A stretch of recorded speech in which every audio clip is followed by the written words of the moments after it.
Assalamualaikum warahmatullahi wabarakatuh. Bismillahirrahmanirrahim. Alhamdulillahilladzi ja'ala al-'ilma arba'a sifatil kamaliyah. Asyhadu an la ilaha illallah wahdahu la syarikalah.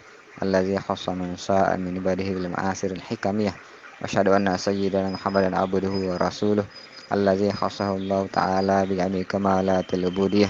Allahumma shalli wa sallim wa barik ala sayyidina Muhammad wa ala alihi fil awwalin wal akhirin wa fil mala'il a'la ila yaumil qiyamah. Amma ba'du. Ayuhal mu'minun wal mu'minat, usikum wa iyaya bitaqwallah faqad fazal muttaqun. Pertama-tama kita panjatkan puji syukur kehadirat Allah Ta'ala dengan pujian yang setinggi-tingginya, yang paling pantas dengan keagungannya, dan dengan rasa syukur yang terdalam yang pernah dimiliki oleh seorang hamba. Fa innahu la ya'lamu qadratuhu ghairuhu wa la yablughul wasifuna sifatahu. Kemudian salawat serta salam kepada baginda Rasulullah SAW. Allahumma sholli wa sallim wa barik ala sayyidina Muhammad wa ala alihi sahabat. Semoga Allah dekatkan kita dengan beliau baik dalam mimpi maupun alam zahir, dari dunia sampai akhirat nanti. Amin amin amin ya rabbal alamin. Ikhwan akhwan yang muliakan dan sayangi karena Allah, kita masuk di kajian kitab Nashahul Ibad bab 2 makalah ketiga. Qala al-mu'allif rahimahullahu tabaraka wa ta'ala wa nafa'ana muslimin bihi wa bilumhi biddarin. Amin. Kita bacakan Fatihah dulu ya untuk Al-Imam Ibnu Hajar Al-Asqalani dan Syekh Nawawi Al-Bantani. Al-Fatihah. Bismillahirrahmanirrahim. Alhamdulillahirabbil alamin arrahmanirrahim maliki yaumiddin iyyaka na'budu wa nasta'in ihdinas siratal mustaqim siratal ladzina an'amta 'alaihim ghairil maghdubi 'alaihim waladdallin. Amin. Wal maqalatus salisah. Nah, jadi kemarin terakhir kita sampai di peringatan dari Nabi SAW, kalau kita lari dari ulama, menjauhi ulama dan fuqaha, itu Allah akan bakal timpakan 3 bala. Yang pertama, hilangnya barokah dari usaha kita, ikhtiar kita. Kedua, Allah akan mengangkat pemimpin sultan gitu ya, sultan yang zalim. Yang ketiga, orang yang jauh lari dari ulama, sekaligus memusuhinya tentunya ya. Itu dikhawatirkan nanti dia akan meninggal dunia dalam keadaan bighairi iman, kata Nabi sallallahu alaihi wasallam. Wal maqalatus salisah, maqalah ketiga, an Abi Bakar As-Siddiq radhiyallahu an. Dari Abi Bakar Siddiq radhiyallahu anhu. Apa kata beliau? Ini kalamnya Abu Bakar Siddiq, berarti asar ya, asar sahabat. Man dakhalal qabra bila zadin, barang siapa masuk, man dakhala, barang siapa masuk al-qabra, memasuki al-qabro, kubur ya, bila zadin, tanpa bekal, fa inna khairaz zadi taqwa, begitu ya. Tazawwadu, katanya dalam Al-Qur'an, berbekallah kalian, fa inna khairaz zadi taqwa. Itu dalam hal haji ya. Berbekallah kalian kalau pergi haji, maka sebaik-baiknya bekal adalah at-taqwa. Nah, ini bila zadin, siapa yang memasuki kubur tanpa zadin, tanpa bekal, ai atau alias minal amalis sholih. Oh, jadi bekal maksudnya di sini kata Nawawi, amal soleh, amal kebaikan. Bagaimana gambarannya orang kayak gitu masuk ke dalam kubur tanpa amal soleh? Pakaan nama rokibal bahro bila safinah. Umpama orang yang mengarungi lautan tanpa kapal, tanpa perahu, tanpa bahtera, begitu ya bahasa kerennya, bahtera. Dia kemungkinan akan tenggelam. Sehebat apa sih orang berenang, begitu kan? Ketika dia sudah mengarungi lautan bermil-mil jauhnya, dia akan kelelahan. Itu gambarannya ya. Sesuatu yang sangat mengerikan dan menakutkan ya. Gambaran orang yang meninggal tanpa bekal. Bagaimana maksudnya bila safina? Orang yang mengarungi lautan tanpa bahtera, begitu. Ai, kata beliau Syekh Nawawi, payadroku gorokon. Dia bakal tenggelam. Dia bakal tenggelam, benar-benar tenggelam. Tenggelamnya bagaimana? Gorokon ini dia maf'ul mutlak, bisa menunjukkan sesuatu kali tenggelam itu dilakukan, begitu. Darabtu darban wahidan, begitu ya. Aku memukulnya dengan pukulan satu kali, atau darabtu darban yasiron, aku memukulnya dengan satu pukulan yang mudah. Maksudnya pukulan yang ringan. Nah, kalau di sini dia menunjukkan sifat, berarti ya. Itu bisa dipahami seperti itu. Nah, maka dia bakal tenggelam dengan tenggelam yang bagaimana? La kholasolahu, tidak ada kesudahannya, tidak ada solusinya, begitulah, yang tidak ada hentinya. Kholas itu selesai, tidak ada selesainya, bakal terus tenggelam, tidak ada penyelamatnya, bakal hilang di lautan. illa kecuali bima yungkizuhu. Nah, ini bisa dibaca yang kozu atau yungkizu atau yunakizu, sama artinya menyelamatkannya, save ya, saving Private Ryan. Illa bima yang yungkizuhu, kecuali dia bakal selamat, maksudnya itu dia bakal berhenti tenggelam kecuali dengan bantuan orang yang menyelamatkannya. Kama qala sallallahu alaihi wasallam, sebagaimana sabda Rasulullah sallallahu alaihi wasallam. Apa sabda beliau? Mal mayyitu, tiadalah mayit itu, fi qabrihi, di dalam kuburnya, illa kecuali kal gorik, seperti orang yang tenggelam. Gorikun artinya orang yang tenggelam, tapi kalau gorik benar-benar tenggelam, sesuatu yang sangat bersangatan, benar-benar mati gitu. Al mugawis, al mugawwas apa al mugawis? Al mugawis orang yang butuh pertolongan, seperti orang yang tenggelam yang minta yang butuh pertolongan. Apa itu mugawis? Ai at-talibu li ayyugos. Dia mencari atau dia membutuhkan, dia butuh akan li ayyugos, untuk diselamatkan. Li ayyugos, untuk ayyugos, diselamatkan. Ya ikhwan akhwat yang muliakan saya karena Allah. Ini Nabi bilang kan orang yang mati begitu, orang yang mati di kuburnya seperti orang yang tenggelam yang butuh pertolongan. Itu gimana cara nolongnya, Ustaz? Gini. Cara nolongnya itu adalah dengan mendoakannya, kan, apa namanya? Iza mata benu Adam gitu ya. Kalau Bani Adam itu mati, manusia itu mati, in qata amaluhu, terputuslah amalnya. Tidak bakal bertambah, tidak bakal berkurang. Ilah min salasin, kecuali dari tiga ya. Nah, salah satunya di situ adalah doanya anak yang soleh, atau sedekatun jariyatun, atau sedekah jariah. Nah, anaknya misalnya dia soleh, dia punya harta warisan, dia niatkan warisan tersebut untuk ayahnya, itu juga masuk ke amal jariah, nanti diwakafkan untuk eh, pendidikan atau untuk masjid misalnya kan. Nah, salah satunya seperti itu. Maka kita juga ketika mendoakan orang mati itu akan membantu mereka, yaitu udah mutafak ya, udah sepakat ulama, kalau kita mendoakan orang yang udah meninggal itu doanya sampai, namanya juga doa kan, kita minta kepada Allah. Yang jadi yang mukhtalaf itu, yang menjadi ikhtilaf ulama itu pahala yang kita kirimkan. Nah, beda antara mendoakan dengan mengirimkan pahala. Tapi kita mengambil pendapat yang mengatakan bahwa pahala ibadah kita itu sampai, ini sudah kita sampaikan kemarin kan. Seperti apa gambarannya? Dirinci sekarang, disimak. Ikhwan akhwat yang muliakan dan sayangi karena Allah, itu sebabnya seorang yang dalam kondisi sakit atau kondisi yang tidak memungkinkan memenuhi syarat-syarat dan rukun sholat, misalnya dia tidak bisa bersuci, bahkan bertayamum pun tidak sah, misalnya itu dirinci nanti di bab fikih kan. Intinya dia mau tayamum pun tidak sah, dan dia sholat juga tidak sah, dan seterusnya, sama seperti orang ketika dalam bis kan tidak mungkin dia ya, sedangkan dia mampu berdiri, tapi karena kondisi seperti itu, maka dia sholat lihurmatil waktu, untuk menghormati waktu. Nanti setelah dia leluasa sehat ya, mengulang sholatnya tersebut, sholat iadah. Nah, bagaimana kalau dia meninggal sebelum mengulang sholatnya? Maka telah gugur kewajibannya yang dulu dengan sholat dihormati waktunya tersebut. Nah, gimana kalau orang enggak? Nah, ini yang kita bahas di sini. Nah, sebagian berpendapat sholatnya itu boleh dikodok sama walinya atau keluarganya. Nah, itu kalau bahasa lainnya sholat niyabah. Jadi dalilnya apa? Jadi ada sabda Rasulullah SAW ini tentang puasa. Mamata wali syamun soma anhu walihu, begitu ya. Orang siapa yang mati dan dia punya kewajiban sholat yang ditinggalkan, maksudnya ya, sebelum meninggal dia tidak berpuasa karena entah sakit, tapi dia meninggal duluan.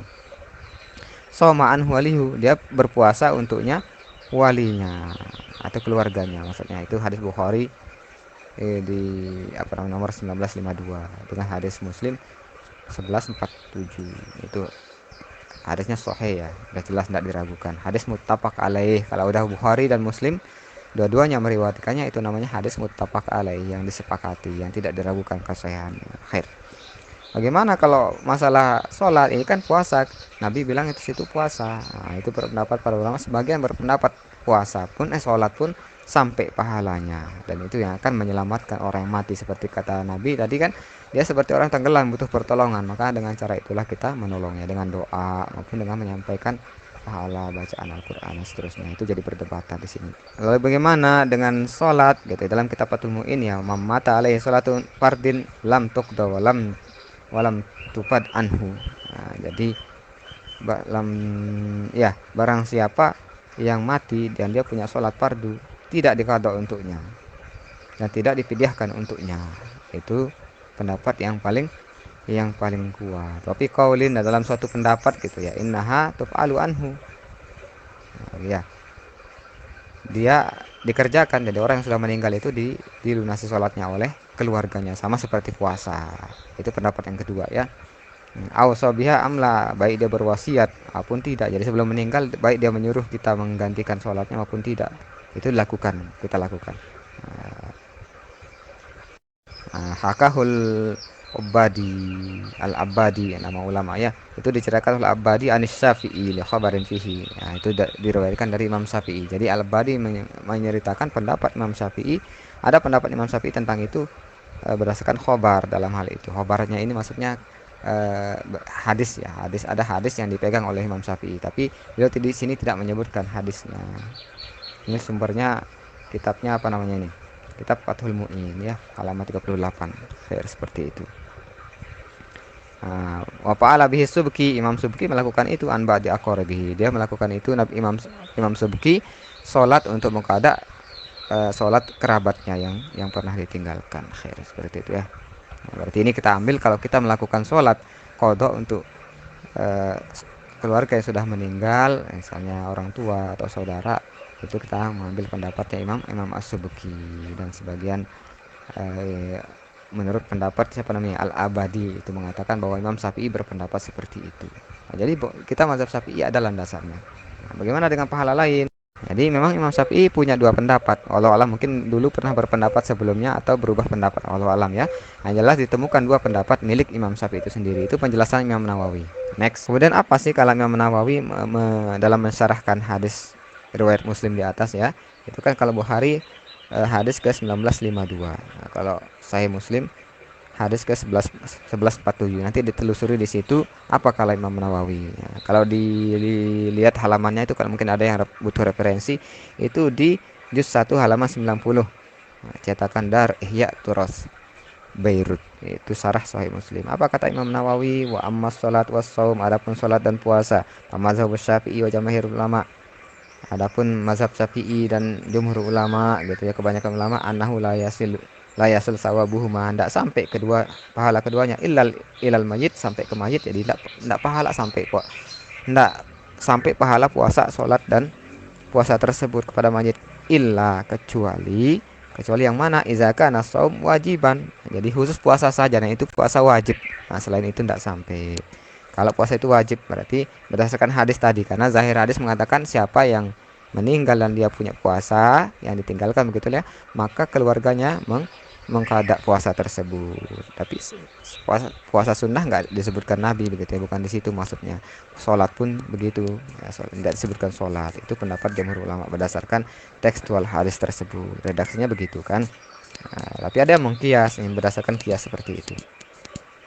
Apa qadahu anhu walihu au man azan lahul waliyu. Jadi dikadakan oleh walinya atau siapa yang diizinkan oleh walinya. Ini biasa kami di pondok dulu datang orang bawa impak ya, untuk yayasan, sekolah, madrasah itu ya.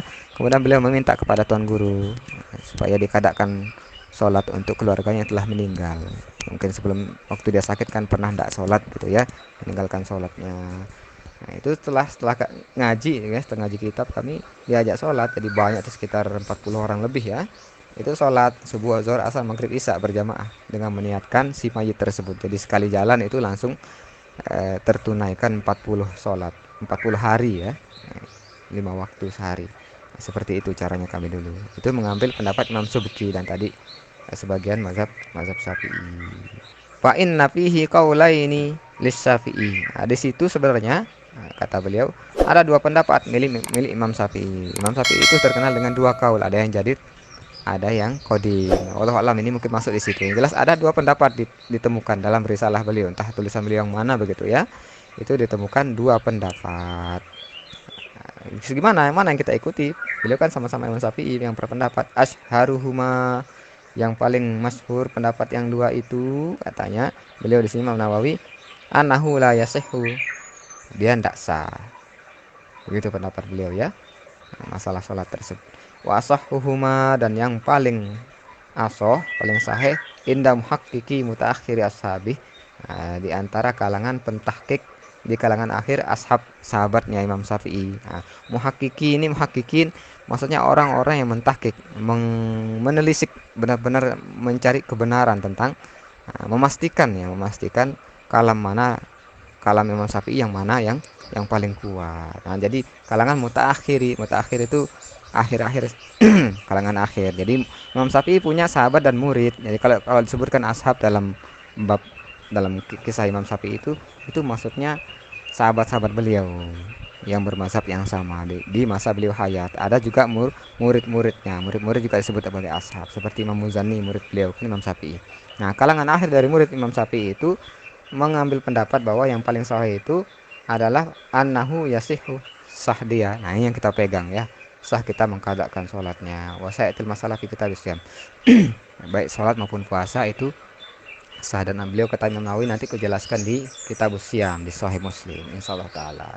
Nah, gimana kalau bacaan Quran? Wa amma qiraatul Quran, adapun bacaan Al-Quran, fal masyhur min mazhab Syafi'i, maka yang paling masyhur dari mazhab Syafi'i annahu la yasilu, dia tidak sampai bacaan Quran kita, la yasilu sawabuha, tidak sampai bacaannya. Jadi kalau kita niatkan bacaan Quran untuk kakek kita itu tidak sampai.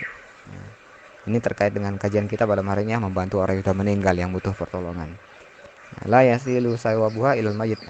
Wa qala ba'du ashabihi, jadi berkata sebagian sahabat atau murid Imam Syafi'i, yasilu sawabuha ilal mayyit. Jadi ada memang pendapat bahwa dalam mazhab Syafi'i juga bahwa pahalanya sampai kepada mayit. Wa zaba jama'atu minal ulama, dan berpendapat sekelompok ulama, ila annahu yasilu, dia berpendapat bahwa dia sampai ilal mayit sawaba jami'il ibadat, pahala semua ibadah sampai, kata itu sekelompok ulama ya. Minas sholat, seperti sholat, wasaum, puasa, wal qiraah, dan bacaan Quran. Qiraah itu maksudnya bacaan apa? Bacaan Al-Quran. Wa ghairi zalik, dan ibadah-ibadah yang lain. Wa fi Sahih Bukhari, dan dalam Sahih Bukhari, kata beliau Imam Nawawi ini, beliau menceritakan di Sahih Bukhari itu ada apa di situ? Tiba bimam mata wa alaihi nazarun. Jadi orang yang mati. Jadi di Sahih Bukhari itu ada bab tentang orang yang mati. Orang yang mati bagaimana? Wa alaihi nazarun, dia punya nazar. Jadi dia pernah nazar duluan meninggal, tapi ya bagaimana seperti itu? Ana bin Umar amaro. Di bab itu di situ ada kisah riwayat gitu bahwa Ibnu Umar, anaknya Umar bin Khattab begitu ya, amaro, memerintahkan, mematat ummuha, siapa yang mati ibunya. Jadi orang yang mati ibunya disuruh apa? Ibunya bagaimana? Walaiha sholatun. Jadi ibunya ini meninggal, dia punya hutang sholat begitu ya. Dia diperintahkan bagaimana? Antusolliya anha, supaya dia sholat untuknya. Ini dalil kita ya. Nah, tapi beliau tidak menjelaskan riwayat hadis ini. Nah, jelas dari Ibnu Umar dulu pernah memerintahkan. Berarti ini fi'lus sahabah ya. Perlakuan perbuatan para sahabat. Jadi dasar kita dalam fikih itu kan Al-Quran, hadis, ijma, qiyas. Itu yang biasa kita dengarkan. Nah, qiyas itu seperti sholat. Tapi di sini juga ada asar perbuatan sahabat. Jadi yang menyuruh itu siapa? Ini tabi'in. Ibnu Umar ini beliau masih kecil waktu Nabi hayat kan. Nah, beliau menjadi pembesar tabi'in. Ibnu Umar pernah memerintahkan orang yang mati ibunya dan punya hutang sholat untuk disolatkan. Nah, ini kita mengambil pendapat seperti ini. Ikhwan-ikhwan yang mulakan saling karena Allah. Jadi kesimpulannya bagaimana? Orang yang sudah meninggal butuh pertolongan, kita tolong dengan cara apa? Mendoakannya. Yang kedua, meniatkan pahala ibadah. Kalau kita mengambil pendapat sekelompok ulama dalam mazhab Syafi'i itu pahala apapun ibadah itu sampai. Tidak ada salahnya kita niatkan, ada dasarnya gitu ya. Terutama puasa dan sholat. Itu yang sudah ada hadisnya. Untuk puasa itu hadis sahih, sudah jelas ya. Nah, sedangkan sholat itu dasarnya ada dua. Yang pertama qiyas, Yang kedua, fi'lus sahabah tabi'in. Tabi'in Ibnu Umar itu tabi'in. Jadi pernah dilakukan oleh tabi'in, yaitu Ibnu Umar, anaknya Umar bin Khattab. Jadi kita ada dasarnya untuk sholat. Tapi memang di penjelasan Imam Nawawi tadi, sebagian ulama berpendapat jadi kita bukan ngarang-ngarang doang ya. Nah, sebagian ulama berpendapat bahwa apapun ibadah itu sampai pahalanya kepada majid. Jadi tapi yang mukhtalaf ini jangan diutamakan. Maksudnya begini, kita yang penting kita doakan itu sudah pasti sampai. Nah, kita mendoakan ya, mendoakan. Nah, sedangkan yang lain itu sebagai tambahan. Kita baca Quran niatkan nenek moyang kita, kakek kita begitu ya. Bersedekah juga seperti itu. Wallahu taala alam. Kita berdoa dulu. Allahumma ftah alaina futuhal arifin wa faqihna fid din. Amin ya rabbal alamin. Allahumma yassir yassir ya mudabbir dabbir ya musahhil sahil ala kulli asir bil wasin nazir. Allahumma aslih awalana kullaha ya karim. Rabbi zidna ilma rabbi zidna ilma rabbi zidna ilma. Allahumma fahimna ma syari'ati wa tariqatul haqiqah wastamilna biha bihaqqi sayyidina Muhammadin sallallahu alaihi wasallam. Allahumma astur uyuba masyayikhina anna. Allahumma astur uyuba masyayikhina anna. Allahumma astur uyuba masyayikhina anna wa la tuzhib barakat ilmi minna. Kita tutupkan keparatul majlis. Subhanakallah wa bihamdika asyhadu an la ilaha illa anta astaghfiruka wa atubu ilaik. Allahumma fiqhal hadi ila sabilir rasyad. Wassalamualaikum warahmatullahi wabarakatuh.